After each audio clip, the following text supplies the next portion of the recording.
Deze podcast wordt mede mogelijk gemaakt door Mill Lions. Gebruik kortingscode HARTNIEUWS10 voor 10% korting op jouw favoriete festival-outfit. Zo, daar zitten we dan. Tijd voor een nieuwe plafonddienst. En dat is de Hardstyle Podcast. Ja, vorige week hadden we met Disturb een van de meest gevraagde namen van dit seizoen. En deze lijn trekken we mooi door. Want in aanloop naar het Decibel hebben we hier het duo waar jullie massaal om hebben gevraagd. Ik ben Wouter van Hard Nieuws en met mij is zoals altijd de vaste waarde Marijn, a.k.a. saxofoon overload. Ja, dat klopt inderdaad. Marijn, dit weekend gaat het eindelijk gebeuren op de Beekse Bergen. Ja, zeker. Ben jij een beetje klaar voor Decibel? Ja, ik ga dus een heel weekend. En ook op de camping. Dus dat wordt... Oei, oei, oei, oei, oei, oei. Ja, ik wil het ook even een keertje meemaken. Want ik ben er helemaal niet meer van. Maar ja, ik heb er echt heel veel zin in. Dat sowieso. Nou, daar gaan we straks dan wellicht nog even over hebben. Maar we gaan het sowieso over die zaterdag hebben. En laten we dan even de intro afmaken. Want onze gasten van vandaag, ja, de Fanatics in de front en de Rebels in de back. Ja, zij zien hem natuurlijk als ware legendes binnen deze hardstyle-wereld. En met tracks als Renegade, Battleborn en ga zo maar door met al die talloze anthems, zullen zij deze zaterdag afscheid nemen van een indrukwekkende carrière op Decibel Outdoor. Meer dan 15 jaar hebben zij elk podium wel betreden. En vandaag blikken we terug op een indrukwekkende carrière. Mag ik een daverend applaus met een schuifje naar beneden voor Frequencers. Hey! Yeah. Niels en Pepijn. Ja, Niels, welkom dat je er bent. En Pepijn, fijn dat je weer terug bent. Ja, we zijn er weer. Lekker zeg, hoe is het met jullie mannen? Pepijn heeft hier een eigen kenteken op een parkeerplaats. Ja. Mijn auto staat er nog steeds. Ja. Lekker zeg, slaapzakje voor de deur. Nee mannen, we gaan het straks uitgebreid hebben over jullie optreden op Decibel. Want dat wordt de allerlaatste na een lange last run en het afscheidstournee. Maar laten we dan even terug in die tijd gaan. Want ja, dan komen de anekdotes natuurlijk ook weer naar boven. Ja, van Pepijn hebben we het al gehoord, Niels. Pepijn kreeg op een gegeven moment een hond achter zich aan toen hij de kranten ging bezorgen. Maar hoe ben jij in aanraking gekomen met hardstyle? Kat? Een kat? Nee. Even kijken, dat is echt lang geleden. Dat denk ik dat het vanuit Bit and Beat was. We hadden al een aantal cd'tjes in de auto aan het luisteren. En voor me was het Dana of zo. En Isaac, die plaatjes kwamen voorbij. En bij ons in Achterhoek, waar ik eigenlijk vandaan kom, dus Doetinchem en omstreken, daar was het echt wel in trek om naar de lokale discotheek te gaan. En daar werd gewoon vol gas hardstyle gepompt. Werd gewoon gepompt. Ja, er werd gewoon gepompt. En bij ons was het echt een beetje... wij waren echt van de Italian hardstyle, zeg maar. Dat was echt gewoon... Het begon echt met Modello en dat soort gekkigheid. En werd dan natuurlijk alleen maar extremer. En dan ben je 16, 17. En dan 17 denk je... Oh, kan wel naar Climax 2003. 2003? Ja. Zo.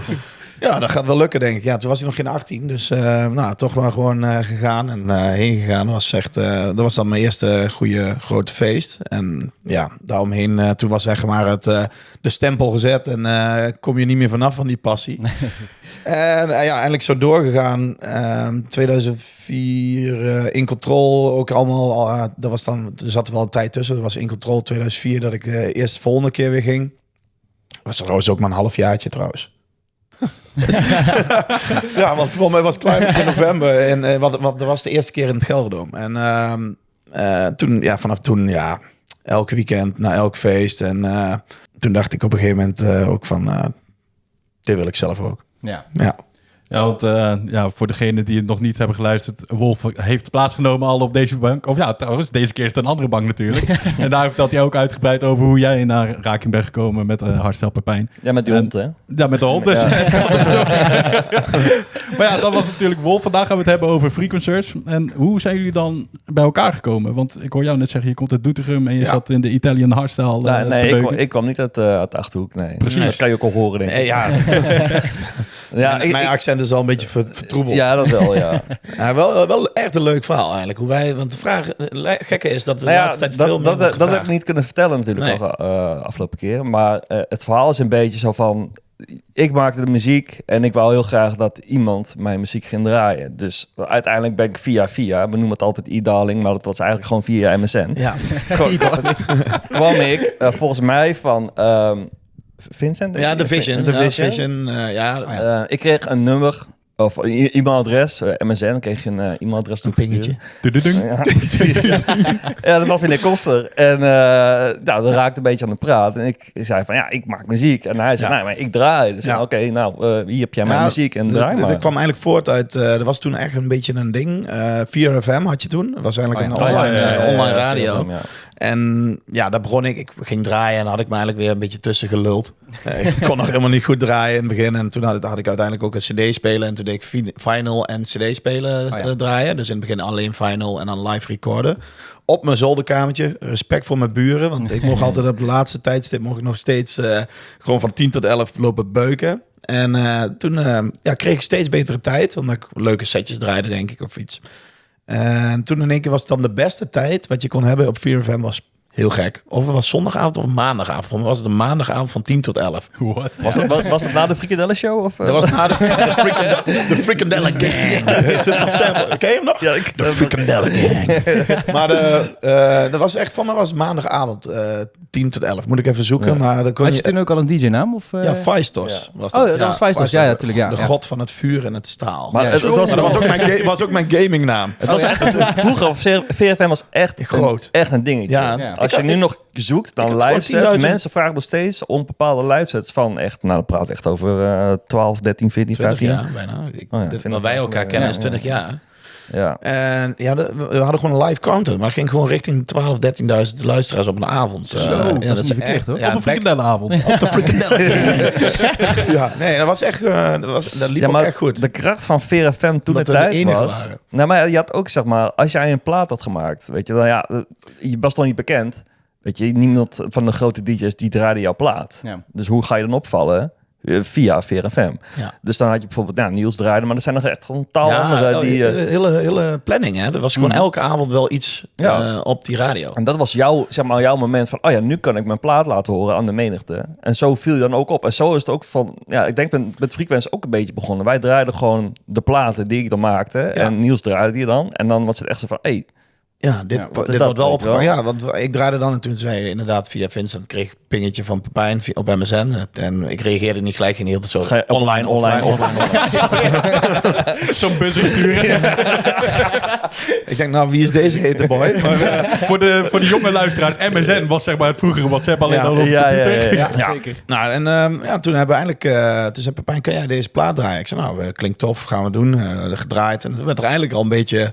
kwam de attractie op, omdat ik draaide natuurlijk allemaal platen die al uit waren. En toen kreeg ik een beetje promo's, zeg maar. Van The Vision en van wat andere artiesten. Van mij heb ik van Louis en Alter Egos en zo, dat soort dingen. Ja. Dat was een beetje die periode. En toen kwam er eigenlijk een plaat. Toen zei ik tegen Pijn, misschien moeten we daar hoor ik wel wat in. Laten we eens kijken of we er meer uit kunnen halen. En toen zijn we een beetje samen gaan pionieren. Maar het was mooi. Het mooie is, Frequencies. Ik wilde precies hetzelfde. Frequencies. Volgens mij is dit een duo. Geen grap. Frequencies was vroeger gewoon letterlijk een boyband. We waren echt met een manager 4, 5 zaten we daar gewoon. Ja, allemaal een beetje te rommelen. En we waren wat vrienden. En op een gegeven moment, gewoon je zit gewoon met 3, 4 man zit je muziek te maken. Dat heeft dan geen zin. Frequencies was uiteindelijk met mij erbij 5. Ja. Zo, en uiteindelijk heeft 2 weken geduurd. Ja, uiteindelijk die gast die erbij zat, was we dachten van, we moeten maar met z'n tweeën verder. Hoe hebben we dat gedaan? Of kunnen we dat niet zeggen? Dat is volgens mij gewoon ook een MSN-bericht. Nee, we hebben letterlijk gezegd, Pepijn en ik gingen investeren en we wisten eigenlijk dat zij dat niet konden of zo. Ik ook toen niet. Nou, we hebben daar wat geld in gestopt, want we moesten een virus hebben. Want was back in the days moest je echt een virus hebben. Anders hoort hij niet bij. Virus is echt een onderdeel van het produceren wat je nodig hebt qua plugins en zo. Klopt. Ja, toen wel echt zeker nodig, ook om de leads vol te maken en dat soort dingen. Maar toen hebben wij gezegd... Ja, nu je het zegt, we hadden dat ding gekocht inderdaad. Ja, echt. Dus zij wouden niet investeren. Dat was ook, dan ga je weg. Gaan we aan de kant. Pepijn is een goed idee. Ik heb een mailadres, ik verander gewoon het wachtwoord. Was dat? Ja, ik weet het echt. Ja, dat was echt lang geleden, maar ze hebben er ook nooit... ze hebben er nooit probleem van gemaakt. Jaren later heeft wel eentje toch een keer gezegd van... Wow, het is wel gewoon met respect, zeg maar. Van het is wel wat meer geworden dan ik... ik weet niet of ze nog luisteren. Ik ben de naam ook echt vergeten. Maar sorry jongens. Wij stoppen nu ook. Dus, er is weer plek. Misschien kunnen hun het overnemen. Ja, zo'n tweede K3 wordt het dan. Oké, maar toen jullie gingen dus samen met z'n tweetjes aan de bak. Ja. En toen? Wat Ja, gebeurde dat was er 2006. Dus, uiteindelijk kreeg Niels ook echte boekingen. En toen was het ook zo van, dan draai je onze platen. En dan viel het meer op. Ja, iedereen had net een mobiel met een camerafunctie. Ja, dat was ook maar zo aardappelkwaliteit. Aardappelkwaliteit. Maar ja, YouTube kwam net Stanley op. 3x0. Stanley 3x0. Ja, 3x0. Ja. Deze meneer kwam ook opzetten. En hij was gewoon de lopende Soundcloud. Weet je Dat wel. klopt inderdaad. Deze man had gewoon de meest steady stabilizer arm die er bestond. Ja, dat is Maar echt niet normaal. Hij postte dus alleen maar content, nieuwe promo's van onbekende artiesten. En hij had dan een pagina op YouTube. Dan liep wel aardig. Ja. En je had forums, weet je wel. En hij postte dan alles op die forums met nieuwe platen. Ook de Partyvlog top 5, de dag top 5, weet je wel. En dan, ik keek ook altijd, weet je, als je erin staat, dan heb je het gewoon gemaakt bijna, precies. weet je wel. Ja, ja. Dus, Pijn gelijk weer stoppen met werken. ja. Stop, dat verhaal ik Ja. Nee, maar toen liep dat al. Ja, toen was het echt in die periode dat Frequencies toen eigenlijk een soort van boost kreeg. En vanuit daaruit zijn we alleen maar verder gegaan. En toen inderdaad... Ik kan me goed herinneren dat we Tomorrow and Beyond, dat was voor ons dan de eerste ding waar we echt samen gewoon wel aan hebben gewerkt, zeg maar. Dat was echt wel... Nou, ik in de auto, 's avonds, of na het werk. Maar dat is ook wel een mooi verhaal, Tomorrow and Beyond. Want die plaat hadden we toen gemaakt. En die is volgens mij door 2 gasten ook echt gewoon opnieuw... Zaterdag probeerde hem even... Nee, dat was free. Nee, dat was Tomorrow and Beyond. Probeerde die ook nog even goed te masteren. Maar ja. toen Loïs zei toen ook klopt. van... kom even bij ons in de studio, dan probeer je hem ook. Want hij was, kwalitatief gezien was hij nog niet al te best in die tijd. Maar Klopt. weet je, de potentie zat erin. Ja. En, Niet gek ook voor een van de eerste platen natuurlijk. Ja. Nee, precies. 2006 werd hij gedraaid op Defcon. Ja, Nee. klopt. Dat was maar dat was de Zaterdagsversie dan, denk ik. Geen idee. Ja, er waren dus meerdere versies. Maar, dat is wel de plaat die uiteindelijk ons in de Pix heeft geworpen. Ja. Zeker. Ja, 100%. Oké, en de eerste grote boeking waarmee jullie als frequencers met geknepen handjes zo richting over die rijplaten gingen. Audio Attack in Hemkade. Pepijn die kon nog niet draaien. Ja, Die dat moet ik wel eerlijk zeggen. Ja. Deze is ook geniaal. Ja. Dat was mooi. Luister, inderdaad, heel mooi verhaal. Het was in de Hemkade. Ja. En ik kon niet draaien. Ik was helemaal niet van het draaien. Niels kon wel draaien. Maar ik wou wel uiteindelijk gewoon onderdeel zijn van hetgeen wat we waren. Frequencies. Ja. Dus ik dacht, nou weet je wat, ik ga er gewoon heen. Met een paar vrienden. En ik ga er wel gewoon bij staan, weet je wel. Maar Er is een foto van. Er is een foto van, die komt nu in beeld. Ja. Maar ik stond daar dus echt gewoon echt als een lulletje rooswater. En ik keek echt naar die kloppen alsof ik gewoon letterlijk gewoon water zag gaan branden. Ik zei, wat is hier aan? Wat is allemaal zo gaande, weet je wel? En hij is al aan het zoeken, hoor. Hij is al aan het zoeken. Hoe heet dat feest ook weer? Audio Attack Partyvlog staat hier Partyvlog. op mijn profiel van Ja. Vice of op... Als die online komt, dan stomp ik je. Audio Attack. maar dat was echt... Maar ja, het begin jij was al binnen. En ik weet nog wel, ik kwam eraan zetten en ik moest daar binnen. En je bent DJ. Maar ja, die bouncer stond daar voor die deur. En hij zei, wat kom je doen? Ik zei, ik kom een plaatje draaien. En hij keek me aan. Hij zei, waar is je platentas? En ik zei, ja, die heb ik niet. Hij zei, maar wat kom je... Ja, ik ben dus DJ, maar iemand anders heeft dus die platentas. Nou ja, dat gelooft hij in eerste instantie niet. Dat is trouwens tot de dag van vandaag nog steeds zo. Klopt, ja. Toen heb ik de platentas mee. Ik heb altijd... Nee. Maar in ieder geval, dus uiteindelijk werd ik binnengelaten. Ja, en... Weet je, dan sta je daar en het was niet een hele grote zaal. Nee, het was een soort talentzaaltje en het was wel leuk. Maar ja, dat voelde wel als de eerste... Je staat in Hemkade. En dat was destijds ook best wel een aardige locatie natuurlijk, weet je wel. Dat was best wel een legendarische Het locatie. was een legendarische locatie, Ja, daarom dus. Ja, ik heb er wel een leuk feestje gehad nog. Maar voor ons was het wel een startschot. Ja, zeker. Ja, precies. Welke grote naam draaide voor het eerst jullie muziek? Dat was dan Zatox. Die draaide wel free volgens mij. Maar Maar de echte 2008... We hadden een Defcon. vocaltje. We hadden een free. Was van, wat is ook weer de origineel? Van Chesto en Sarah... Jesselyn of zo? Sarah Michlachland of zoiets. Er is nou van maar weer een nieuwe versie van op... Ja, ik had hem gehoord, ja. Van een remix, Klopt, ja. maar- Kunnen we die weer stelen? Ja. Toen was stelen zeg maar nog echt... Ja, dat was lenen. Het is gewoon lenen. Lenen. Hij is ook nooit uitgebracht. Ja. Het was gewoon Dat een is nooit bootleg. uitgebracht. Maar uiteindelijk, Tomorrow and Beyond af. En wij dachten, we moeten rondsturen. En ik kende Richard Luna al wel een beetje een Deepak van van het netwerk, wie je achter al een beetje opbouwt. Ik ben heel veel jaren trouwens, dat is misschien wel handig om te vertellen, heel wat jaren met Sani meegegaan. Samen met Jones. Jones reed altijd. En Sani zei, Jones drinkt niet, dus Niels, jij gaat mee. Dus wij gingen lekker biertjes drinken. Uiteindelijk 3 jaar lang met Sani en Jones overal naartoe getoerd in die tijd dat Raoul, dat was zeg 2004 tot en met 2007 of zo. En toen zei Jones in één keer, hey, weet je niet dat Niels ook muziek aan het maken is samen met Pepijn? Waarom heb je nooit gezegd? Ik ga mee om bier te drinken. Maar ondertussen al wel een beetje mijn netwerk backstage opgebouwd. En gewoon altijd leuk. Maar even terug naar waar we de eerste keer Tomorrow Beyond hadden we naar Luna en Deepak gestuurd. En die sloten dus Defcon 2006 af. Voor mij was het 2008. Nee. 2008, Defcon. Dat kan niet. niet. Nee, dat kan toch niet? Heb ik gelijk of niet? Ja, je hebt gelijk. Maar... Zij hebben de anthem gemaakt toen. Ja. Ik weet het nog jij hebt heel helemaal goed. gelijk, joh. Biological Insanity. Wow. Ik heb die DVD thuis liggen. Die komt ook weer hier in beeld. dat ik me zo vasthoud. Nee, maar dat was inderdaad 2008. Want ik weet nog wel dat jij mij belde. Want jij was daar toevallig en ik niet. En jij zei van, toevallig, ik ging net zoals Fluxy Flux, ging ik naar elk festival. Hoor. Ja. Toen waren er gelukkig nog geen campings. Nee, dat was. Maar toen was het wel, zeg maar, toen zij die plaat draaiden. En dat op de main volgens mij ook. Ik liep naar huis. Ik zei, Pepijn, ze hebben die plaat niet gedraaid. Want het was al bijna af. Ja, maar toen hoorde je de mid-intro. En toen ineens hoorde ik zo'n vlaag. Want ik liep echt al ver terug. En de vrienden zeiden al, waar ga je? Je moet met de bus mee of zo. En toen hoorde ik zo'n vlaag van de mid-intro. Ik weet wel. Zo'n viool dingetje. Ja, ik zei, Pep, ik hoor de plaat. Ik rennen. Heb ik echt op de video voor mijn stukje de low heb ik echt zitten rennen. En uiteindelijk sta ik helemaal achteraan en zit ik plaat aflopen. Zeg iemand, en ik helemaal hyper. Ja, dat is onze plaat. Dat is onze plaat. Hoor je die mensen zo praten van, dit is de plaat van die gast hier. Vroeger was het nog helemaal dingetje. Ja, dat was een dingetje. Ja. Dus ik met zo'n lul naar huis.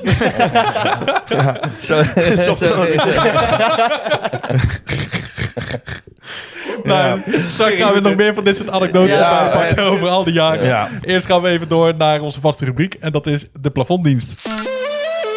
Ja, de plafonddienst is de rubriek waarin we jullie ingestuurde festivalverhalen en frustraties behandelen. Dus, heb jij er eentje? Ga dan naar Instagram. Open die voice clip en spreek hem in. Want zo kom je ook in deze podcast terecht. En ja, mannen, ik heb er eentje. En ik ben benieuwd wat jullie ervan vinden. Komt-ie. Dag plafonddienst, kleine klonkert zo en ik heb wel een festivalfrustratie. Nou ja, niet per se een festivalfrustratie, maar gewoon een frustratie in het algemeen naar jullie toe. Want wanneer komen jullie met Engelstalige gasten? Engelstalige DJ's, die wil ik echt wel eens een keertje horen op plafonddienst. Dus waar blijven ze? En waarom zijn ze er niet? Well, I can answer the question. Hoe is jullie Engels? Zeer goed, hè? Ik spreek een beetje Duits. Nou, Marijn, vertel. Waarom is Ceiling Service alleen maar in het Nederlands? Ja, nou ja, goed. We zijn in principe een Nederlandse podcast. Letterlijk, de titel zegt het al, plafonddienst. Weet je, we zijn in principe een Nederlandse podcast, maar... en ondertitelen kost geld ook weer. Kost geld, dan moet je ook allemaal weer editen natuurlijk. Ja. Dus we zijn aan het bezuinigen hier. Ja, nee, maar kijk, we hebben een heleboel Nederlandse artiesten nu gehad. En er zijn er nog een heleboel die we kunnen uitnodigen. Of 2 keer. Of 2 keer inderdaad, Ja, Pepijn is we kunnen ook voor 3 gaan, dat we dan beefracks schuren. Ja, dat kan ik nog inderdaad. Nee, maar het lijkt me wel leuk om een keertje een Engelse podcast te gaan doen. En misschien zullen we dat gewoon sowieso binnenkort eens even gaan afspreken. We zitten nu echt aan het plafond nu. Ja, een beetje aan het plafond inderdaad. Als we dan toch de dienst uit mogen maken. Dan een klein primeurtje. Volgende week hebben we de eerste Engelstalige gast. Want Really? Our English has been Duolingo'd up. If you say so. Dus we gaan het gewoon proberen. Fuck it, we gaan het gewoon doen. En hoe is dat voor jullie mannen als jullie interviews in het Engels moeten doen? Kun je dan hou op. Nee, echt niet mijn ding. Nee. Maar het is wel naarmate de jaren vorderen dan... Along the way yes and no begin je toch een beetje usual words te gebruiken. Ja, dan je get used to een beetje Engels te praten tegen iedereen. Hè? Dus, je stem verandert op een gegeven moment ook dat je echt English words gaat gebruiken in je sentences. Ja. Je denkt de mind shut off. Wij zijn niet de toppers in Engels, maar we hebben op een gegeven moment gewoon gezegd van... er was ook weer zo'n typisch Hartzell ding. Want als je Chester hoort brabbelen, dan denk je van... die woont al 100 jaar in het buitenland. En die spreekt nog steeds... Yes, I go to this festival. Maar het lijkt wel haast een marketing dingetje. Hè? Ja, precies. Ja. En dus wij zeiden op een gegeven moment van... Nou, weet je, iedereen kan echt wel verstaan wat we doen. En wat we zeggen. Dat is het gewoon. Ja, precies. Ja. En het is niet zo moeilijk. kijk, we kunnen niet allemaal zo goed Engels spreken als Randy. Of het goede voorbeeld Thijs van Dual Damage. Very crazy. Ja, het is very crazy. Ja, dat is ook een mooi. Ja, maar gewoon schijten. Very crazy. Everybody understands what it means. Hè? Ja, precies. Ja, goed, we gaan ons best doen voor de week. Toch vet. De beweegreden was dat we vonden dat alle artiesten die hier dan op de bank plaatsnemen, dat ze gewoon volledig hun verhaal Maar hebben kunnen jullie echt letterlijk nog geen één buitenlandse artiest gehad hier op de bank? nog geen één Engelstalige. Echt niet. Nee. Dus volgende week hebben we dan de eerste. Dus bij deze frustratie opgelost. Ja, uiteindelijk wel, ja. Kijk, Nou, dankjewel, kleine kloenkert. En now take two, because we're going to do this podcast in English as well. Yes. Oké, yes. Thank God. Ja, dan moeten we ook gaan uitleggen wat een plafonddienst in het Engels betekent. Nou, Ja, succes. Ceiling service. De ceiling service of de ceiling shift. Frequencers, als we een stukje vooruit gaan in de tijd, dan komen we ook in de glorieuze periode van pak een beetje 2015 en 2018 terecht. De jaren waarin Frequencers echt overal stond. En dan heb ik het over talloze anthems. Bijvoorbeeld van Defcon 1, van Intense, van Cubase. Ja, meerdere keren ook Climax. En zelfs een eigen exclusive. Ja. Dus ja, dat is een behoorlijke cv die jullie daarmee hebben opgebouwd. Dat in 3 jaar tijd ook wel. Ja, het lijkt wel alsof jullie in die tijd gewoon echt ieder hoogtepunt hebben af kunnen vinken. Ja. Ja, als jullie terugdenken aan deze periode, wat komt er dan als eerste naar boven? Ja, dat is nog snel gegaan als je het nu al zo zegt. Het voelt als gisteren. Dan. Ja. Het begon eigenlijk een beetje in 2013 met Trilogy. Kregen we echt al vlot wel een kans. Oh ja. Was dat 2013 alweer? Ja. Ik durf geen data's meer. Maar deze deze kan weet ik ik vrij bevestigen. zeker. Ja, 2013, ja. Boah, dat was al... Met Psychopunks en The Player. Ja, Klopt, dat was ja. een gekke huis. Want toen hadden we eigenlijk... Ja, toen was Rockstar, Attention, Bitch. En Bitch was echt op het hoogtepunt toen. Ja, een beetje wel, ja. Oh, dat was Ik weet nog wel- ja, ik spannend weet- met die fotoshoot en Ik zo. weet nog wel, Trill is ook weer een mooi verhaal. We moesten daar dus voor Frequency de eerste keer live. En we hadden echt het geniaal idee om dat met een Wii-controller en een keyboard. En toen hadden we Bitch. Nou, Bitch was toen even een momentje voor ons. En we dachten, weet je wat ik doe met de keyboard? Doe ik de screech wel. Ja. En dan doe jij met je Wii-controller doe je de heel Wacht kick. even, Misschien dit wel moet je even kort even Ga het even uitleggen. Ik Dan heb ga ik Een het beter Wii-controller, is dat van de Nintendo Wii? Nintendo Of, Wii. Ja, Ja. ik had van Noise Pressen. Zag je toch, Noise Pressen had op een gegeven moment dat... De Sonar. Sonar, ja. Oh ja. En toen kwam een beetje die Wii en die Xbox met die handen, zeg maar. Maar dat is allemaal MIDI, wat die uitstuurt. Beweging is dus op te pakken met een computer. Dus ik ben een beetje gaan googlen op BitTorrent of zo. Maar in ieder geval Google was er nog niet eens. Voor mij was het Ilse. Startpagina. Nou, anyways, zit te zoeken en kreeg ik een code en een heel klein programmaatje waardoor je meer MIDI dus kunt opvangen. Dus een Wii-controller kon ik connecten met Bluetooth. En uiteindelijk als ik omhoog deed, was dat MIDI naar beneden, alles wat je deed. Ja, precies. Dus dan kon ik dat cappen, want beweging, hij had continu beweging. Dus dan had je een stukje waar je die niks deed, maar als je meer omhoog ging of naar beneden, dan deed hij iets. Ja. Maar had ik zo'n triggerknop aangedaan en als je dan indrukte en sloeg, Ja. dan kreeg je een kick. Dus Oké. je kon hem dus in Ableton kon je hem dus connecten aan bepaalde dingen. En draaien met een knop was een flengen. Ik zie dus waar- waar je als op de Nintendo Wii dan een tennisbal ging slaan of te smashen, dan kwam er bij jullie een screech. Ja, maar een geluid wat je wil koppelen. En het was eigenlijk best wel tof. Want ik had 2 dingen. Eentje was voor de effecten en eentje voor de geluiden die je dan aan kon klikken. Screech. Maar we hebben beperkt. Want Pepijn zei, ik doe dan wel de screeches en dat soort dingen. maar het mooie is, we hebben dit totaal niet voorbereid. Nee, nee, maar dit is wel iets... Dit is echt gewoon kenmerkend nog tot de dag van vandaag. En nog steeds voor Decibel. Ja. Wij bereiden nooit wat voor. Nee, maar- nooit. Oké, maar ik zat een scenario beschetsen, want we stonden op dat podium en we deden dus volgens mij... In Oh een soort god, nu weet ik van wat de er break komt. van Bitch. Ja. Waar we dus even dat momentje pakken van... Nou, Niels, jij doet de kick en dan doe ik de screech. En we hadden dus niks voorbereid. En we dachten ook niet van... Ja, wanneer gaan we nog stoppen? Weet je wel? En Niels deed dus die kick en ik dacht... Het werkte screech wel. erbij. En toen was het weer en dan weer die screech. En het ging ik sloeg en dan hem aankijken van stop. En hij drukt weer de knop in. Ik kijk met die grap stoppen. Het duurde echt letterlijk voor mij 1,5 minuut of zo. Het duurde voor mij echt een half uur. Ding. Voor mij is het ook nog wel te vinden ergens. Ja, maar ik dacht gewoon... Ik stop met een kick en dan Pepijn de Screech stop dan. Maar ik keek hem dan aan en hij drukt weer op de Screech. Dus ik Dus een half uur later, nou, je moet maar gewoon stoppen nu, weet je wel. Ja, maar het werkte goed. Totdat het op de continent moesten we ook weer live. Want er werd een dingetje van... Hey, die gasten doen dat met... Dat is uniek. En nou, was ook best wel... Ja, ik vond het wel innovatief. En, Het was zeker innovatief. Maar je kan ook niet vergeten. Je kan ook flangers gebruiken. Delay, echo's. Alle knopjes kon je binden. Ja. Dus het was eigenlijk best wel leuk ook. En ook wel gewoon leuk om op het podium zoiets te doen. Maar toen, de laptops waren toen de tijd nog niet zo zoals ze nu waren. Er waren van die bakbeesten. Ik had van Dof eentje denk van de vrachtwagen gekocht. Zo'n mega grote MacBook. Ja. En die naaide hem vast op de continent. Ja. Weet je wat het geluid was? Die bleef zo. En Pepijn zo, wat moet ik doen? De schuif naar beneden. Geen backup. Ja. Hebben we de laptop opnieuw moeten opstarten? Nou, als dat ding zo'n appeltje gaat draaien... Dan ben je wel even bezig. Het idee was leuk, maar uiteindelijk... zijn we daarmee gestopt. Ja. Maar misschien tegenwoordig kan het veel makkelijker nog. Maar, er zijn genoeg dingen die dat nu, waar je dat nu... Zullen we op deze wel één keer... Ja, we gaan een microcontroller meenemen op deze. Dus we rekenen dat bitch momentje. Nou ja, Bitch heeft jullie op veel plekken gebracht. Want dat was echt gewoon de Frequencies-plaat die gewoon echt overal werd gedraaid. Er werd ook mee afgesloten op Hardbase. En dat was misschien ook wel jullie intree bij Hardbase uiteindelijk geweest, toch? Nou, ik denk dat Bitch meer de intree was van de raw sound die toen de tijd was aan ontstaan. Ja, dat was in 2013 dat Bob hem draaide, of 12 of zo. Want als je kijkt naar bijvoorbeeld naar Tomorrow and Beyond, dat was wel wat meer, en Fly With Me en zo, dat waren wat meer melodieuze platen van ons. Maar toen kwamen we dus met een Bitch aanzetten, wat we voor ons wel echt dachten van, dit is wel echt onze sound. Maar vooral met die screeches en zo. Ja. Alleen het was nog niet heel erg populair, had ik het idee. Het was nog niet echt gaande, dat hele raar. Wij waren zeg maar in 2009 getekend bij Fusion. En toen eigenlijk hebben we een jaar niks uitgebracht. Omdat wij gingen echt in het straatje van Fusion produceren. Dus de muziek wat wij maakten werd helemaal anders. En Raoul en Johan die zei echt van ja, dit is het gewoon nog niet. En toen kwamen we met Face en Driven.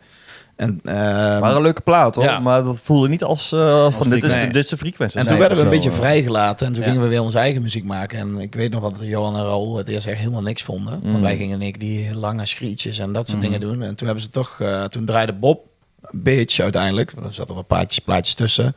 En Bob draaide Bitch als openingsplaat op Hardbase. En die set is opgenomen en die werd uitgezonden. En dat ging helemaal viraal.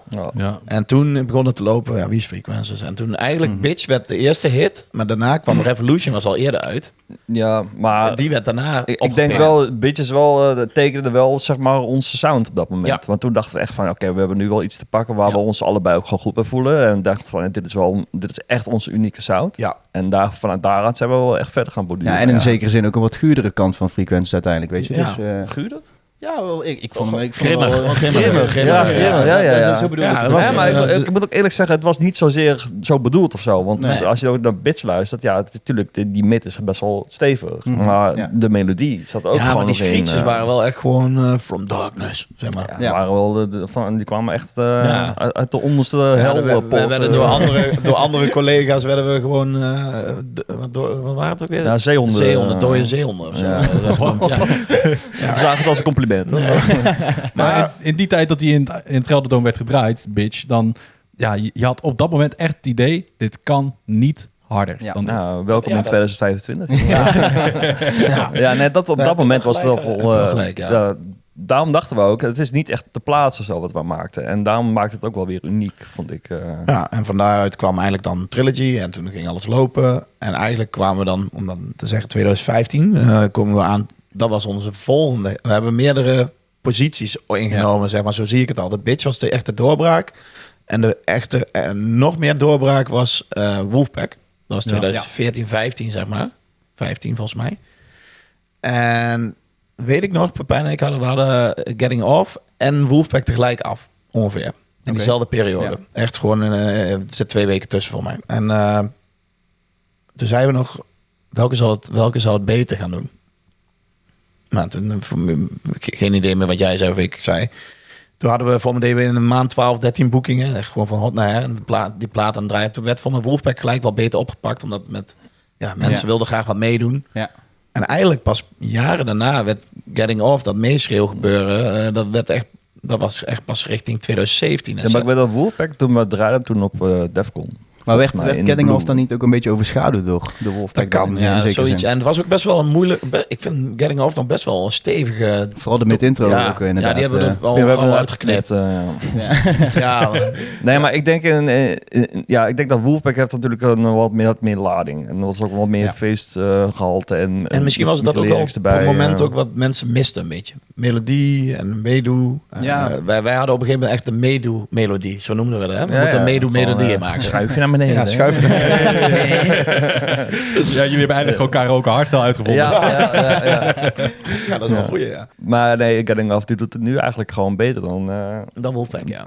Nou ja, maar toen de tijd toen we hadden gemaakt. Ja, Wolfpack doet altijd nog Wolfpack deed het eerder beter dan Getting Off. Maar daarna wisten jullie nog, zeg maar, een vervolgstap in te zetten door nog een schep bovenop te doen met al die anthems. Ja, die anthems ging ook lekker, ja. Die Hearts Only, Victory Forever, Intense Anthem met D-Block en Estefan. Ja.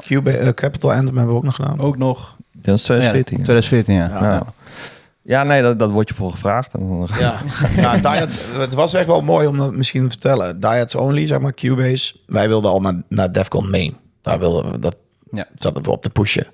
Dus hij zei, maar wij willen jullie eerst eigenlijk het anthem laten doen voor Cubase. Ja. Nou, super vet. Kregen we die kans. En dat was echt wel gewoon een test. Zo voelde het wel. En we maakten die plaat en die ging echt goed. Mensen pakten hem goed op. Leuke, gewoon een goede plaat geworden. En dat was eigenlijk daarna kregen we al gauw het vrijbrief. Of nee, we kregen eigenlijk gauw al een bericht van: we willen jullie hebben voor 2017 Anthem Defcon. Ja. Maar dat was best vlot achter, want dat was 2016 voor mij. Dus zo is het een beetje. En vanaf 2017 Anthem Defcon kwam het belletje al heel gauw. Ja. We willen jullie exclusive. Dus zo is het een beetje. Ik krijg er nou gewoon kippenvel van. Ja, ik snap het. Ja, was wel zo. Mijn stem gaat er al van naar de herrie. Nee, ja, echt een mooi. Dat is echt wel de mooiste periode in de carrière voor mij, zeg maar. Van Wolfpack. Ziet echt dat schijnt terecht in mijn hoofd nu als ik eraan denk. 2015 naar eigenlijk totdat we Renegades en Unknown maken. Ongekende tijd. Echt, overal geweest, buitenland. Ja, dat was echt. Ja, moet je nagaan hoe snel het gegaan is eigenlijk weer. Hè? Ja, als een knip in de vingers. Ja, nee, ja, dat is echt. Ja, dan hebben we het nog niet eens over de climax optredens. Oh ja, zo, ja, inderdaad, ja. Ja, 2016 was voor mij waren we de eerste. Ja, dan moet ik even. Maar voor mij werd het een keer gezegd dat we de eerste waren die een triple hadden gedaan. Een hat-trickje achter elkaar. Dat weet ik niet. Dus 3 op een rij. Ja, altijd eentje. Altijd was het 2 en dan 1 jaar niet en dan door. Ja. Maar we hadden 2016, 17 en dan 18 Bifrex. Oh ja, Bifrex had het. Ja, 2016. Ja, bizar. Echt bizar. Die 2016 show, ja, dat was natuurlijk voor me. Was dat met die Unknown ook? Ja, toen, dat was eigenlijk een beetje. Ik was zo zenuwachtig. Maar dat was het moment, zeg maar. 2003 stond ik daar als jongetje. En uiteindelijk wil je. Climax was bij mij in de buurt. Achterhoek is 20 minuten met de trein. Ja, dat was het. Dus ik zat mezelf zo op te naaien van, dit is het moment. Ja, maar dat was toch ook wel van, als je daar mag spelen, dan ben je wel dan een grote jongen al. Ja, je bent eigenlijk de 8 verkorenen van dat jaar. Wij voelden ons nog niet zo, weet je wel. Natuurlijk, we hebben wel veel gedaan en bereikt. Maar je voelde niet, zeg maar, die grote jongen die daar op het podium mag. En als je ook nog de andere artiesten daarnaast nog keek, weet je wel. Een Eigen Feest, een Project One, wie er allemaal meer bij staat, weet je wel. Precies, ja. Ja, Randy inderdaad. En dan sta jij ertussen als freak. Ja. Maar ja, ik vond dat 2016 was wel voor mij ook wel legendarisch. Ja. Ook gewoon lopen met die Unknown en dat iedereen ook al... Ik weet nog dat... Schuiven toen al naar beneden. De eerste keer. Ja, maar ik weet nog dat we, voordat we gingen draaien, toen kwam er iemand van het podium af die zei van, ze hadden volgens mij de subs anders geplaatst. Waardoor in die hal, als je een plaat draait, als een plaat die kant op gaat en terugkomt, dit is bijna een seconde, hè? Ja, als je schuif naar beneden doet en ze beginnen te schreeuwen, hoor je echt zo... Dat dus. Ja, er zit gewoon een vertraging op het vertraging van een seconde bijna op. En als je dus aan het mixen bent, wij wilden per se, ze wilden ons eindelijk eerst live zetten, maar wij zeiden, ik sta daar, wil je ook gewoon draaien. Ja, zeg maar. precies. Ja. Je wilde geen Wii-controller meenemen natuurlijk. Die was verbannen, zeg maar. Maar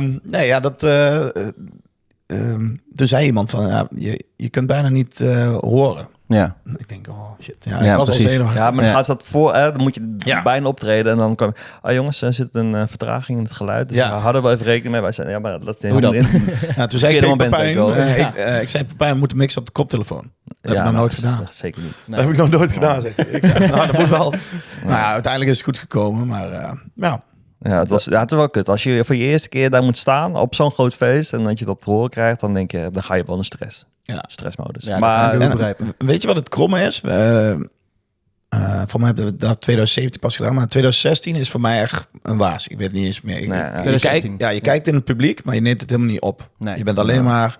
focus. Je bent helemaal in het met je moment, ding, weet je wel. ja. Ja. Maar Dus ik moet wel wat- zeggen, halverwege de set was het wel, dan weet je dat het allemaal lekker loopt en de platen werken en dan kom je Ja. er wel wat beter in. En Ja, Was, wat het, wij- was het toen ook niet met die zwarte smink allemaal en die Ja. veren, toch? Ja, ook dat nog. echt goed idee. vogelpak.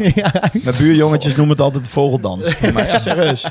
Ja, echt. Ja. Maar Ja, precies. ik weet nog dat we dan na die climax, omdat ik dat zo kloten vond, dat ik het niet echt meer in nu nog steeds Ja. niet echt in me op kan nemen. En daarom hebben we dus 2017 gedaan. ja, om het nog een keer over te Wel kunnen doen. even. Maar we hebben met elkaar afgesproken dat we echt wel eens bij grote events, dat we elkaar even aantikken en zeggen van, hey, laten we even kijken Ja. wat hier allemaal staat. Ja, Even genieten. En wat er is. Ja. En dat je even aardt en dat je weer... Even stilstaan bij Ja. het feit dat je Ja, dit ja, aan het doen ja. bent. en dan zeg maar. komt er nog een andere soort adrenaline en dan wordt het echt fun. Ja, Snap je? En dan precies, heb ja. ik daar ook nou een herinnering aan. Zeg maar. Ja, precies. Ja. En dat momentje dat jullie dan pakten, deden jullie dat dan ook de hele avond op jullie exclusive? Want ja, dat is natuurlijk ook wel dan een nieuwe mijlpaal. Na 3 keer Climax, Defcon, Q-Back Nou, Center. Exclusive is wel echt een ander van. Want dan ben je wel constant ook wel bezig. Ja. Dus je had niet echt tijd om even je rust te pakken. Want het was, je draait met iedereen mee. Ja. Dus constant ben je weer even heel rustig even een drankje pakken. Of even bijkomen van een uur draaien. En dan sluit je gewoon weer aan. Ik moet wel zeggen dat ik exclusief vanaf het begin dat wij in dat ding over het publiek in gingen, echt gewoon tot het einde, nou tot het einde niet helemaal meer, maar bewust mee heb gemaakt. Ja, Maar er werd uiteindelijk iets verzorgd dat we het niet helemaal tot het einde meer goed konden.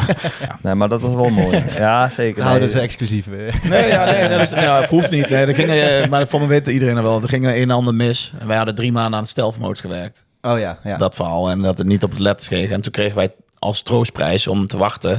Want we hadden stealth mode al staan. Maar die hebben we omgewisseld na 2 uur later met Rough State Alliance. Ja. Dus om het nog te proberen te fixen. Ja. Maar toen lukte het niet. Hebben ze ons, merkten ze al dat het niet lukt, hebben ze ons allebei een fles wodka gegeven. En Pepijn en ik hebben die gewoon zo tijdens de set. hielp niet echt mee of Nee, zo. dat hielp niet mee. Eindstand weet ik nog, we draaiden met Tortillo en de Viper. En wat was het nog? Nee, het was geen CD, maar ik probeerde een plaat te zoeken. En Theo zegt tegen mij, gaat het wel, jongen? Ik zeg, ik weet echt niet meer wat ik aan het doen ben.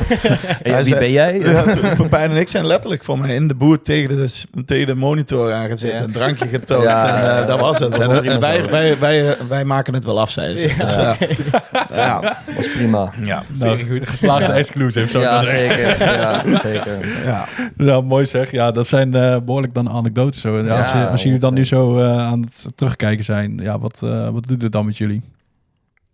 Onze carrière. Nou, als je hier zo terugblikt en je hoort deze verhalen weer. Ja, nee, ik denk wel een onderdeel van ons leven nu. Ja. En Zeker. dit zullen we nooit meer vergeten en dat deden we echt gewoon mee. En Dit kunnen jullie ook later gewoon, als jullie opa zijn, toch tegen je kleinkinderen vertellen. Ja, weet maar je wel, wat hoe jullie er allemaal zeker hebben meegemaakt. weten, Hoe Ja. uniek is, ik hoop dat YouTube blijft bestaan, maar hoe uniek is het, al die content? Alle Ja, beelden zijn die, nog. Die Ja, kan ik wel, gewoon ja. laten zien. En Ja. dan denk je, wow. Maar ja, ik zou eigenlijk wel willen verfilmen wat je, als dat ooit kan met Ja, AI of dat zo. wordt een lange film, denk ik. Ja, maar wel unieke momenten. En, Ja, dat wel, ja. Het is echt, wat wij met z'n twee hebben meegemaakt, ook echt Ja. van We hot hebben- naar her. Azië, we hebben heel veel mensen weten het niet, maar we hebben echt veel in Azië gezeten. Mhm. Terwijl Ja. iedereen naar Amerika ging. Ja, echt, we zijn overal geweest. Ik heb Pepijn... Pepijn heeft mij een paar keer gered. Ik heb Pepijn een aantal keer gered. Ja, gewoon echt... ja, we waren dagelijks samen. Ja, precies. Ja. Echt, ja. Ik had het vorige keer goud willen missen. Maar of ik het nou op mijn leeftijd nog een keer de hele zou doen... En met redden bedoel je dan, zeg maar, ervoor zorgen dat Pepijn zijn Op tijd. paspoort in Ja. zijn binnenzak gaat zitten? Of, Ken je het verhaal al? Ken je het verhaal? Oh? Dat paspoortverhaal. Zal ik nog een keer vertellen? Of? Nou, ik was dus de zijlijn van Pepijn. Toen hij, hoe vaak? 8 keer had je paspoort vergeten. En toen kwam je... Komt hij altijd... Ik weet precies hoe het ging. Hè? Dan loop je zo. Dan liepen we dan naar de paspoortcontrole. Of liepen we net naar binnen. En dan in één keer hield hij even een halve milliseconde in. En dan zei ik... Je bent je paspoort vergeten. Hij zei, ja man. We moeten naar China, man. Dat kan niet. Ja, ik loop wel even naar mijn vriend bij de noodpaspoort. Ja, maar toen had ik het paspoort van mijn vriendin. Oh ja, toen was het met de Hestische paspoort. Dan lopen we daar naartoe. En die man zegt zo... Pepijn, je mag hier niet meer komen. Gewoon bij voornaam, hè. In het begin, je moet daar komen. En dan moet je helemaal een lijstje invullen. En hij wist gewoon de naam al. Meneer Hol, u bent weer... Nou, bij Pepijn is het altijd zo. Als bij mij zoiets gebeurt, dan red ik de vlucht niet. Hij is me vergeten. Ja, maar bij Pepijn komt altijd alles... Op beide pootjes terecht, als een soort kat. Want die man, die wist dus alle gegevens al... waardoor hij binnen 4 minuten of zo... Ja, ik zat gewoon binnen 4 minuten weer met een noodpaspoort in mijn handen. En dan zegt hij... Ik zei toch dat het wel lukte. Ja. Ik wist alles al. Ik wist daarvoor had ik van die pasfoto's al meegenomen. Van, als het dan misgaat. Het ging heel snel. Ja. Echt mooi, ja. Maar echt, dat hoort ook bij. Gewoon, ik kan er nu al om lachen, maar toen niet. Nee, dat snap ik heel goed. Maar ja. Dat kan ik me goed voorstellen. Ja, straks gaan we nog even verder hebben over jullie afscheidstournee, The Last Run. En natuurlijk aanstaande zaterdag op Decibel met het allerlaatste optreden ooit. Maar eerst gaan we even naar de vaste rubriek van Marijn. En dat is... de top 5. Ja, want dan door naar de rubriek van onze Marijn. En dat is de top 5. En iedere week verzamelt hij een lijstje waarvan je denkt van... hoe komt hij er nou weer bij? Of dat iets te maken heeft met een festival. Of allebei. Dat kan natuurlijk ook. En Marijn, wat heb je deze week voorbereid? Ja, ik heb dus de top 5 mama appelsapjes van Hardstel. Oh shit, ja. Leg even uit, wat is een mama appelsapje? Zeg maar, bepaalde lyrics die worden op een bepaalde manier in een nummer uitgebracht, zeg maar. Maar die kun je dus op een hele andere manier ook luisteren. Waardoor je dus soms niet meer kan onluisteren, zeg maar. Oh, dus net het Engels verhaal wat we ook net hadden. Zeg maar, als Nederlander kan je het soms ook wel eens anders verstaan. Precies, inderdaad, ja. En daar heb ik dus een top 5 van gemaakt. Ik ben heel benieuwd. Oké, nou, nummer 5. Op nummer 5 heb ik Wildstyles One With The Wolves. En daar zegt hij dus aan het begin... Honey man are horny now. En als we dan even het nummertje opzetten, hoor je zo... Honey man are horny now, honey man are horny now. Ja, zet hem maar even op. Oké, je hebt een linkje doorgestuurd, zie ik. Honey man, nou ja. Ja, zeker.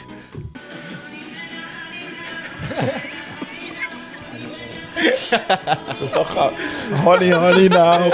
Oh, dat ga je nooit meer anders horen. Dat is echt kloten. Nee, zeker. Honey man or horny now. Ja, honey nou. Ja, van het nummer Run With The Wolves. Is jullie Wolfpack ook zo horny? Ja. Oké, op nummer 4 heb ik Fertile Ain't Nobody. En letterlijk het Ain't Nobody, kan die ook zeggen Ain't No Party. Oké, nou... Het zit wel allemaal in dezelfde hoek. Heb jij dit opgezocht? Ja. Het is een geil lijstje. Ja, het is een geil lijstje. Heel. Dat was hem al. Voor de top hoorde hem al. Oh, Ain't nobody. Ja, ik hoor oh, what? Ja, dat is niet best dit, hoor. Oké, en nu ga ik naar nummer 3. Ja, nummer 3. En deze is wel erg bekend. Het is van Radical. En dan Brutal 6.0. Oh, dus, ja, dat hoor je wel. Once again, open up your bag of Twix.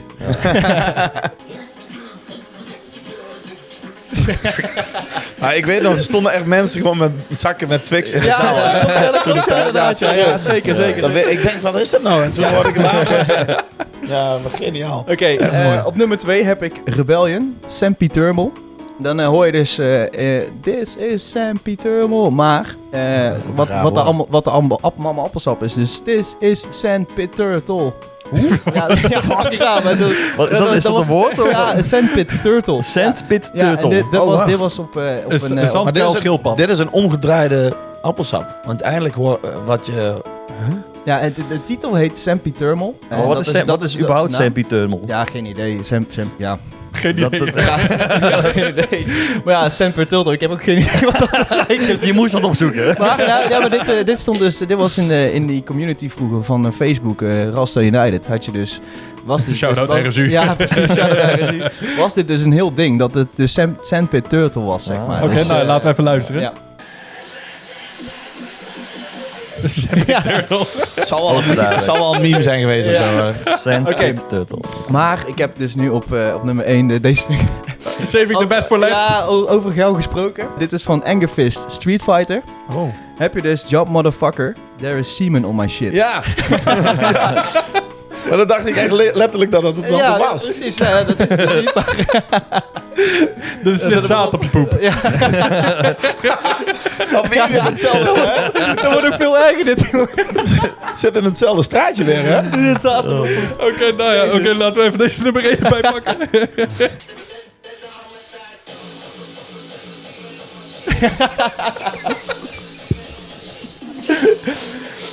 Ja, vreselijk. Geniaal.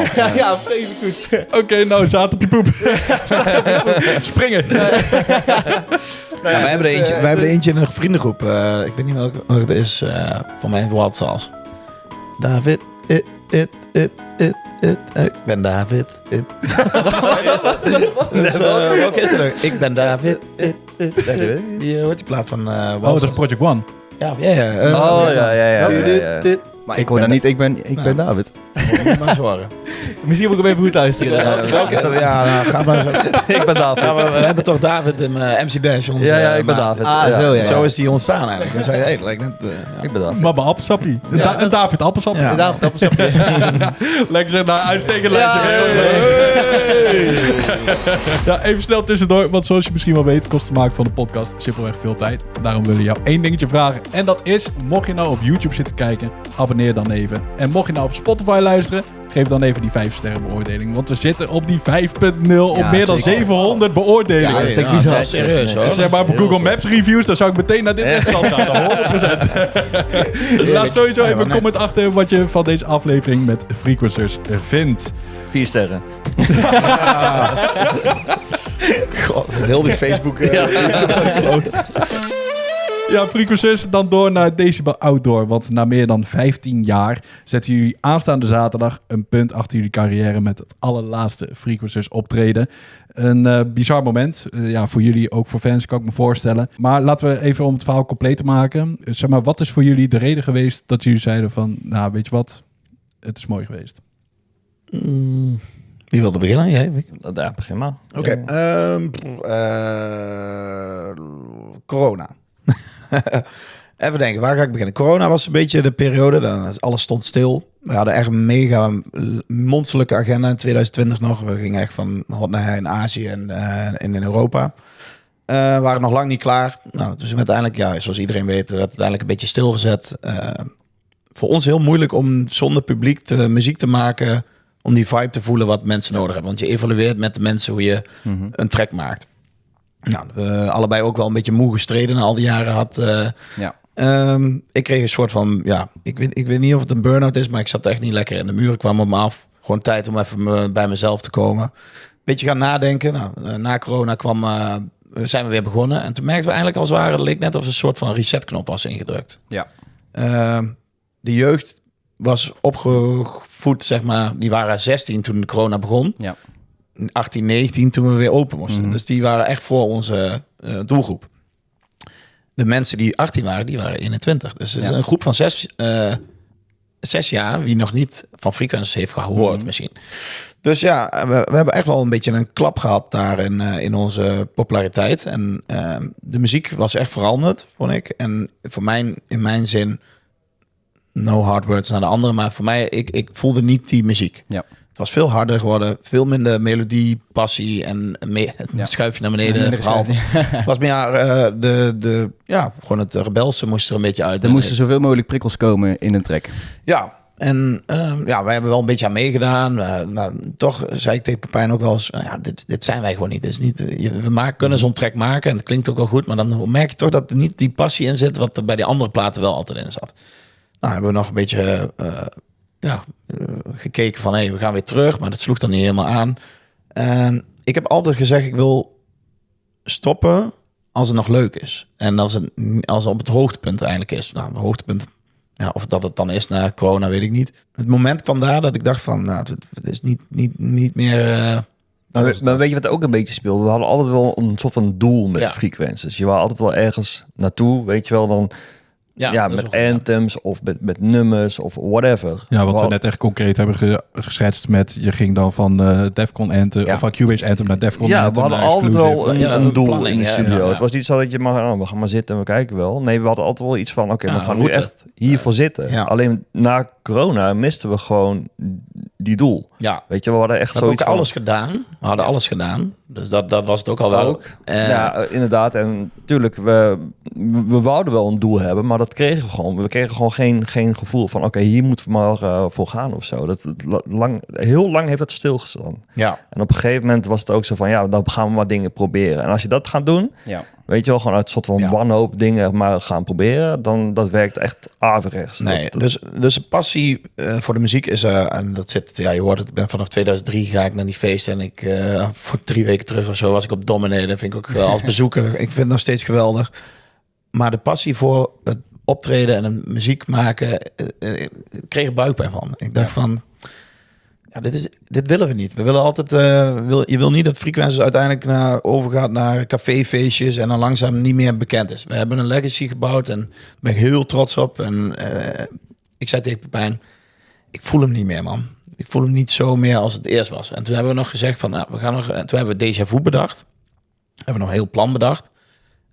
Dat zou dan eigenlijk dat we een Déjà Vu zouden doen naar tracks. Of nee, we zouden nieuwe tracks maken met de vibe van vroeger. Zeg maar. Dus wel een beetje de vibe, de kicks misschien af en toe wel een beetje van nu. Maar wel meer met de melodieën. Dus dat was eigenlijk dan Déjà Vu. Dus om een Déjà Vu te creëren. En daar zijn we mee begonnen. En eigenlijk na een paar weken dachten we van, het gaat hem toch niet worden. Nee, je zit er niet meer. Je zit er niet meer lekker. Je zit er niet meer in zoals vroeger. Dat is gewoon.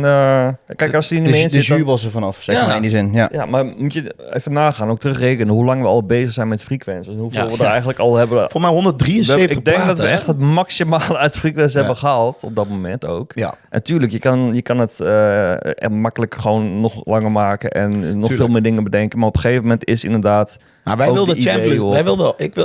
Pepijn ook, maar ik heb dat voor mij. Ik ben daar heel erg in. Ik wil altijd winnen. Ja. Met alles. En ik merkte gewoon dat het tractieverlies was. En dat is niet dat ik nu dan opgeef omdat ik niet kan winnen, maar het was wel dat ik dacht van, wow, maar wat je zegt, je stopt gewoon letterlijk op je hoogte. Juist, ik bedoel, je wilt niet eindigen in een café of. Nee, maar het ging ook al zover dat natuurlijk na corona hadden we mijn vrienden die altijd meegingen, want we hadden echt altijd hij had de auto vol, ik de auto vol. Het was gewoon echt gewoon 8 man chaos, kotsen uit de auto. Het was echt altijd feest. Ik zag zelfs naar de avondslaat ging een hele tourbus. 52 man. Dat willen we nu met deze spel ook nog doen. Moet ik nog alleen even regelen. Maar dat is wel hoe het leeft. Hè? Iedereen is altijd wel een keer met mij mee geweest of heeft iets voor ons gedaan. Weet je. Ook dat. Ik ging na corona naar events toe. Dan zat ik alleen in de auto. En toen werd het echt ineens dat ik naar Groningen reed. Kreeg ik echt buikpijn gewoon. En terwijl als ik er ben en draai vind ik mooi. Of dan ook 1 persoon is dat of niet. Maar ik dacht van, nu voelt het echt als werk. Of ik weet niet, het voelde zwaar. Ja. En Pepijn en ik wel eens in de auto zaten dat we naar elkaar zeiden van, belden we elkaar op. Zit jij ook alleen in de auto? Ja, ik zit ook alleen in de auto. Kut hè? Ja, is kut. Ja.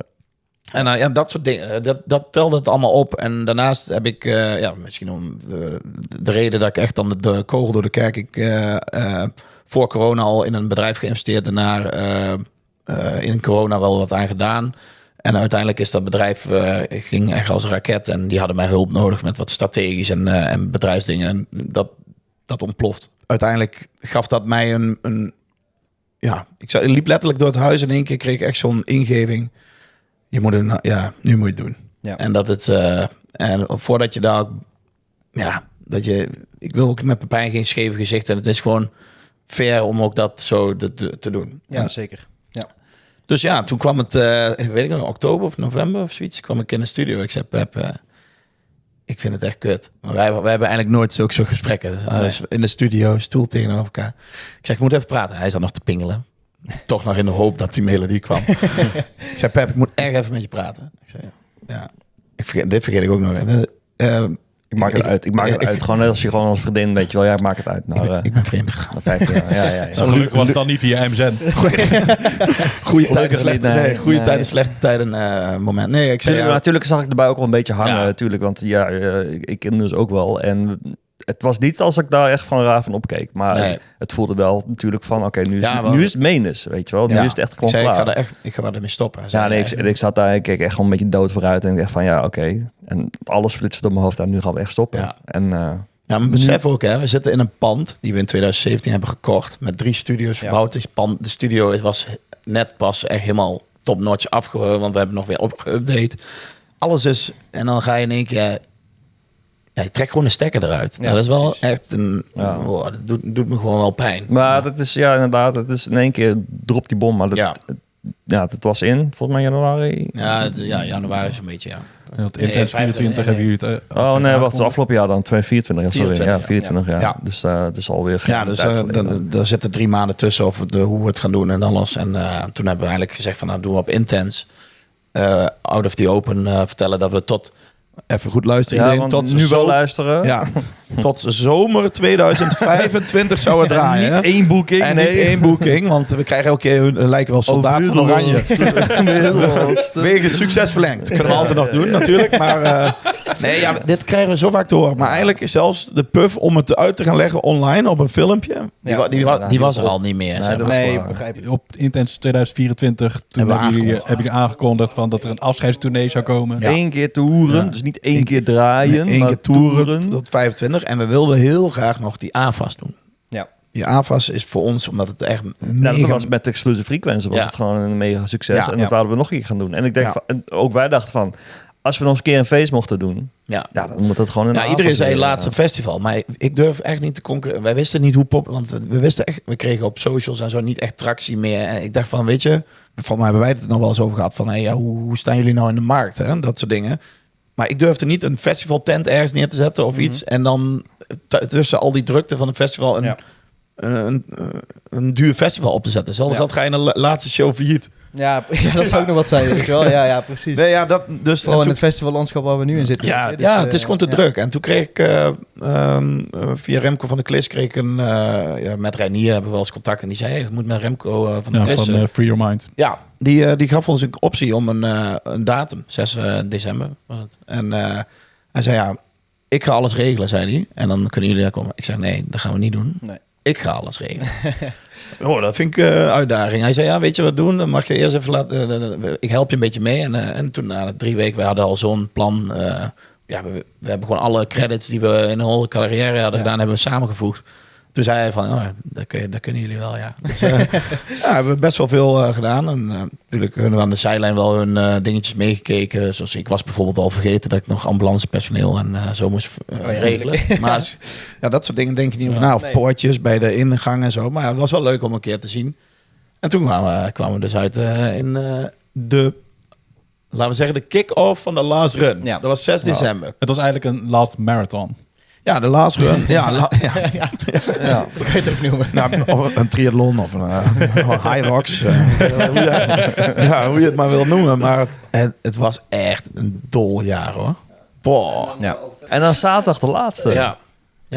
Maar het afgelopen jaar, Pep. Hoe heb jij, maar als ik mag vragen aan Pepijn, ook weer gewoon, dat ging echt als een trein voorbij. Ja, want neem ons even terug naar Defcon bijvoorbeeld. Hoe jullie daar de laatste keer Defcon hebben meegemaakt samen. Ja, misschien wel een beetje inleiding is wel mooi. Sinds dat we eigenlijk hebben gezegd dat we stoppen, hebben we eigenlijk geen nieuwe platen meer gedraaid. Nee. We draaiden gewoon journey sets eigenlijk. Gewoon eigenlijk waar we zin in hadden. Ja. Nou ja, zeker nog zelfs de nieuwere platen van 2000, dan vanaf 2002 tot later hebben we gewoon niet meer aangeraakt. Nee, ook, precies. Nee. Het is letterlijk gewoon onze oude hitjes. Ja. Gewoon echt de platen waar jullie het gevoel nog mee hadden. Juist. Ja, maar dat is ook meer... waar het publiek ook lekker op ging weer. Ja, maar hè? ik denk ook wel voor onszelf. Kijk, ik heb liever als we dan gaan eindigen, dat we wel gewoon onze marker achterlaten. En dat is dan wel met onze hitjes, denk ik. Ja, natuurlijk kunnen we nieuwe platen draaien, maar ik denk niet dat de mensen echt verwachten dat wij we... moeten in een uur al gaan uitkiezen. Ja. Zoveel knallers. Daarom. Ja, wat je net zegt, 173 platen. Dat gaat niet in een uurtje passen. 173. Ja, met remixes en zo erbij. En B-Fracks natuurlijk. Maar dat is wel veel, ja. Het zijn veel platen. Nee, dus daarom, ik denk... Maar dit jaar was echt... Ik vond het echt geweldig. Defcon was wel best... het hoogtepuntje. Ja, ik heb het ook gezegd toen we klaar waren met draaien. Ja. Ik denk van, echt de meeste waardering kregen we op Defcon. Ja, ik hoop dat het zaterdag natuurlijk... maar dat is mainstage. Dus wel echt moeilijk om dan 60.000 man zo gek te krijgen. Bij Genta had je natuurlijk wel een dakje erover. Maar het liep heel ver naar achteruit. Ja, zeker. Ja. Maar ik heb filmpjes gekregen en dingen. Dat geschreeuw van de mensen, dat ging echt bij mij echt gewoon... raakte je als trots, maar we zeiden tegen elkaar van, wow, wat is dit? Maar het raakte je ook emotioneel. Ja, maar het is wel, het was wel dat de Magenta was wel echt. Daar kwamen de echte fans op af, weet je wel. Het is niet zo van, kom nog even kijken. Ik zei 10 minuten van tevoren, hè? Dus dat filmpje. Toen stond ik bij te kijken, zeg maar. En toen zei ik tegen mij, het is geen hond, man. Maar het was gewoon best wel... Ik dacht echt, mensen het was staan bij de verkeerde stage. Het was de hele dag al niet heel druk daar. Maar toen wij daar stonden was het gewoon... Met ramvol, ja. Ramvol, ja. Ja, ik was er ook bij, maar echt vanuit het publiek ook helemaal. Dat je iedereen hoort meeschreeuwen. Ja. En, Ja, maar ook al in de break. Heel zo vaak omlaag, maar Ja. iedereen doet en ook in de In break. de breaks al. Ja. We mixten een plaat en dan begonnen mensen al vooraan in ieder geval een melodietje te zingen, terwijl die break nog nog niet eens de lead erbij was. Maar dat is wel die hoor. sfeer, dat maak je tegenwoordig gewoon niet meer mee, denk ik. Nee, we hebben wel altijd, als we in het buitenland staan, ik weet niet welk land het is, dan gaan ze altijd, als je een goede mix hebt gedaan, gaan ze klappen. Dat is echt zo grappig. Ja, goed, je hebt je werk gedaan, goed zo. Net zoals klappen als het vliegtuig is geland. Maar oké, dat is natuurlijk ook wel het grote voordeel geweest van dat jullie een hele last marathon of run, hoe je het ook wil noemen, hebben aangekondigd. Ja, daarmee konden jullie wel gewoon alle festivals afgaan om daar nog een allerlaatste keer op te treden. Dit is de reden, want eindelijk wilde ik stoppen, we wilden stoppen in december. Dus na de last run. Ja. Maar wij kregen echt letterlijk van fans en van organisaties van, ja, maar jongens, we hebben jullie niet kunnen boeken meer en we zien jullie niet meer, dat kan je toch niet zo doen. Ja. Toen dachten we, ja, dat is ook wel zo. En hoeveel respect je nu nog krijgt. En er zijn zelfs nog mensen die nu nog tatoeages met frequenties zetten. Ik zei, je weet toch dat we gaan stoppen? Ja, maar jullie hebben zoveel voor ons gedaan. Nou, echt heel veel respect vanuit, echt heel mooi. En ja, en dit jaar was echt dol. Echt elke show, of het nou klein was of niet. Ja, maar ik denk dit jaar is ook wel, vergeleken met al die andere jaren ervoor, dit is wel de meest unieke. Ja. Echt, wat ik ook dacht van, hier komen echt mensen pakken. Ja. Echt fans. Die willen jou nog één keer zien. Precies. Ja, en ook al staan we elke week nog wel ergens. Ja. Maar ze komen nog steeds voor je. En ze zingen nog steeds al die liedjes mee. En cadeautjes en dingetjes. Alles, ja. Het is echt gewoon eigenlijk echt de kerst op de taart. Het was echt de kerst op de taart. Ja, ik denk dat het goed is ook afsluiten voor het verwerken, zeg maar. Laten we het zo noemen. Ja. Dit is heel goed. Ja, Dan heb je nog alles uit kunnen halen wat erin zat. Ja, mooi. Echt heel Maximaal mooi. eruit gehaald, 100%. Ja, dus we hopen dat we zaterdag met hun allemaal, dat het echt... Ja. Dat de grond eruit gaat. Echt. Het is al alleen ik heb beloofd om niet te janken aan mijn vrienden. Maar ja, weet niet, ik breek gewoon in twee een paar keer per dag. Nu nog steeds. En als ik het nu over heb, krijg ik het ook al moeilijk. Maar beloofd om niet te janken. Maar dat is aan de mensen om het wel voor elkaar te krijgen. We hebben wel iets moois bedacht, hè? Klein stukje wel voorbereid. Nou, wat ga ik zeggen? Maar wij doen de set... Weten we nog niet, maar we zitten een heel klein stukje waar we hebben voorbereid. En dat, misschien kunnen ze een klein polletje maken wat we nou echt moeten draaien. Want we hebben niet heel veel tijd. Nou, dat kunnen we zeker doen, denk ik. Heel graag, ja. Dus ik ben wel eigenlijk benieuwd wat de mensen nou echt willen horen als allerlaatste set van Frequenties. Ja, dan moeten ze even een reactie op YouTube achterlaten. Ja, en dan kunnen we dat gewoon allemaal goed in de gaten houden. Ja, precies. Oké, nou vind ik een heel goed idee. En Niels, jij zegt net al, het wordt dan waarschijnlijk emotioneel, ook al heb je het niet beloofd. Hoe is dat voor jou, Pepijn? Ja, hetzelfde. Kijk, ik ben niet echt emotioneel aangelegd en zo. Maar Niels heeft mij één keer betrapt bij Defcon. Was doet de zonnebril op. Tuurlijk doet het veel. Weet je, het is een mooie carrière die dan in één keer stopt. En dan ga je ook echt nadenken. En dan sta je ook stil wat je hebt bereikt. Weet je wel? En dat was bij Defcon toen wij... Even kijken, dat was op de Legends Show. Oh, Legends zondag, ja. De Legends Show. Dan sta je daar weer en dan hoor je al die nummers weer. En dan met een massa aan mensen die dan allemaal meeschreeuwen weer. Dat raakt je wel, weet je wel. Dan merk je ook wel, oké, dit is wel bijna ook gewoon klaar. Want Defcon was ook wel een van de laatste. Voelde ook wel een beetje als een laatste. Ja. Dat is ook een laatste Defcon. Straks met Decibel wordt het ook wel natuurlijk hetzelfde. Ja, het is...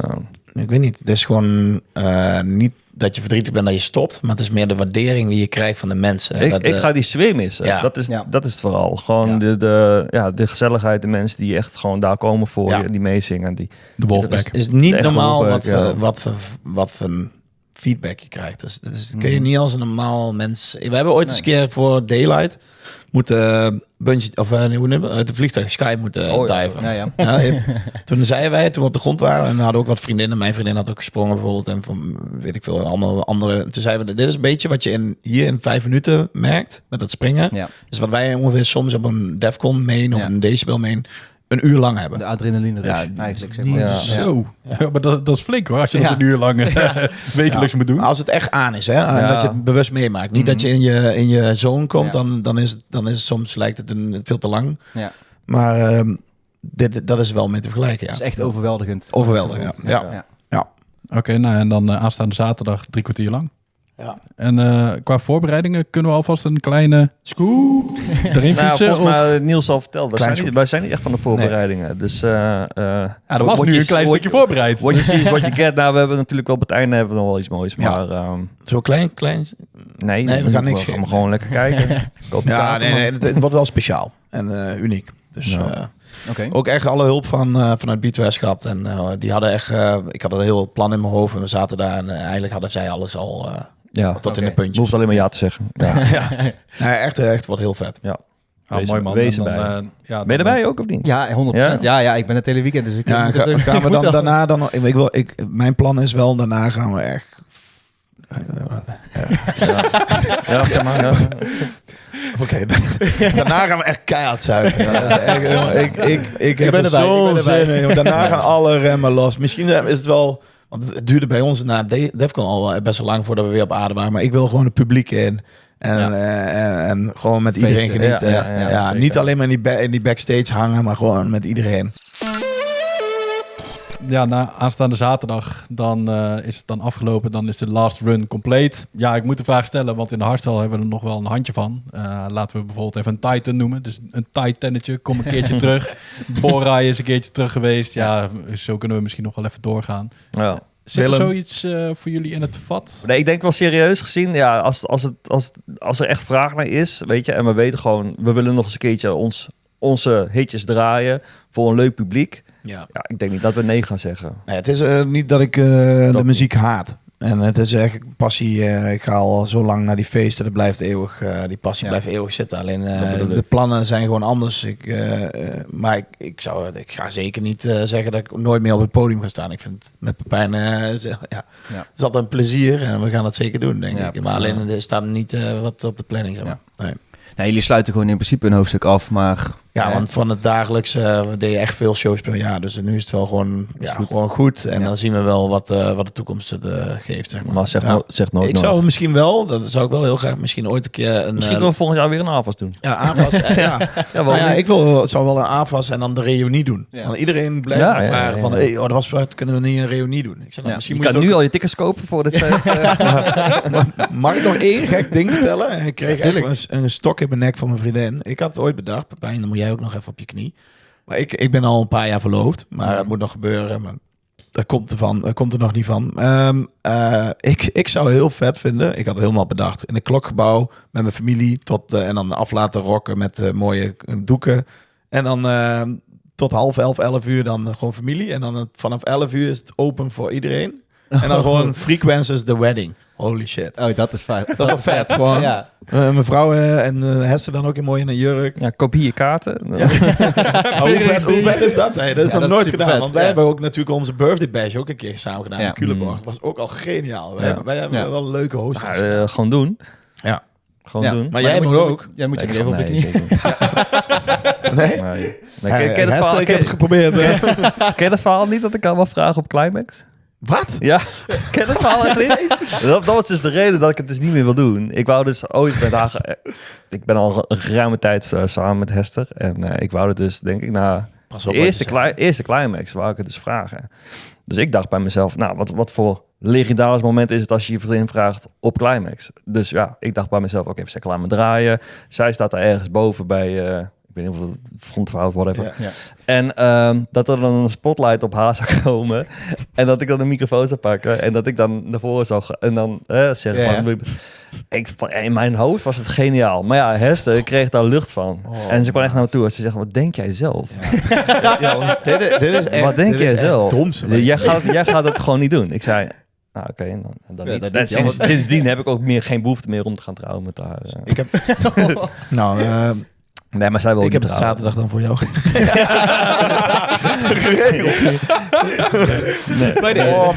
Nee, maar Nee, voorlopig niet. Maar wanneer is die voor jou? Is dat al... we hebben nog niks. Ik zit nog Klokgebouw twijfel dus? Ja, we moeten dan maar eens even over gaan Kan hebben dan. je de AFAS niet gewoon regelen? AFAS, ja, maar dat is toch niet... Als Frequency door Wedding. de wedding. Frequency door Wedding, ja. AFAS. Grappig, wel grappig. De Wolfpack Wedding. Ja. Ja, Ja. dat iedereen dan op die avond ook kan trouwen. In Ja. zo'n prireeltje. Een soort Las Vegas hoek. Nou ja, wat dat betreft leeft de legacy nog steeds voort. Zeker. Ja. En zijn er dan nog laatste woorden die je tegen de kijkers thuis zouden willen zeggen? 8 uur, mainstage, Ja. wees erbij. En we maken er 1 keer 1 groot gek huis van. Ja. En iedereen hartstikke bedankt natuurlijk voor alle steun en jaren. support, inderdaad. Het was echt een fucking dikke ride. Ja. Ik zal het nooit vergeten. Nee. En ik ga het zeker aan mijn kleinkinderen laten zien. Juist. Top. Mooi man, ja, dan lijkt me dat een heel mooi einde aan deze podcast. Ja, we zitten aardig over de tijd heen, maar dat doen we. Het SD-kaartje is ondertussen ook mee uitgezeten.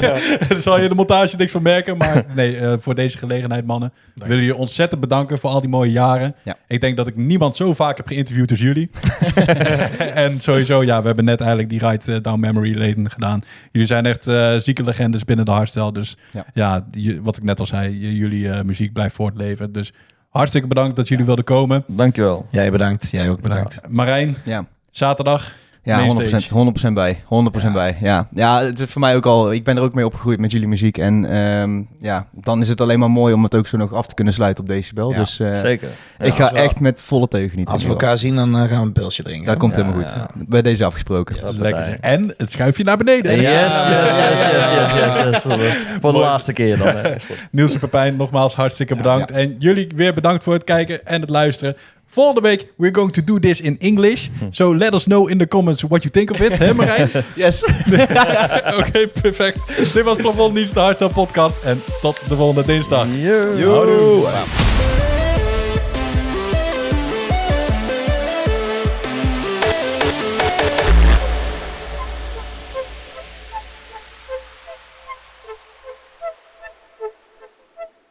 Deze podcast wordt mede mogelijk gemaakt door Mill Lions. Gebruik kortingscode HARTNIEUWS10 voor 10% korting op jouw favoriete festival outfit.